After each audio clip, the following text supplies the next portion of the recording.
বউকে যদি বেতন দিতে হতো তাহলে কি হতো একবার ভেবে দেখুন।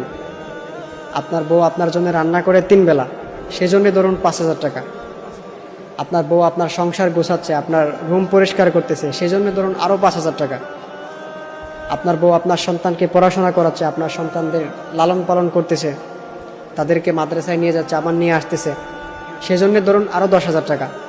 তাহলে মোট হলো 20,000 টাকা। আপনি যে স্বামী, আপনার স্বামীর চাহিদা পূরণ করতেছে, সেই জন্য ধরুন আরও 10,000 টাকা। তাহলে মোট হলো 30,000 টাকা। তো আপনার স্ত্রীকে যদি আপনার বেতন দিতে হয়, তাহলে সর্বনিম্ন তাকে মান্থলি 30,000 টাকা বেতন দিতে হবে। কিন্তু এমন অনেক স্বামী আছেন যারা স্ত্রীকে 500 টাকাও দেন না খরচের জন্যে। তাকে মাঝে মধ্যে যে একটু গিফট করবেন সেটাও করেন না, তার একটু খোঁজখবর নেবেন, তাকে একটু ভালো মন্দ খাওয়াবেন, সেটাও করেন না। স্ত্রীর সাথে অনেক খারাপ ব্যবহার করেন। খবরদার, এটা করবেন না। আপনার স্ত্রীরও কিন্তু হক রয়েছে। সে তার প্রিয় বাবা, সে তার প্রিয় মা, সবাইকে ছেড়ে আপনার কাছে এসেছে।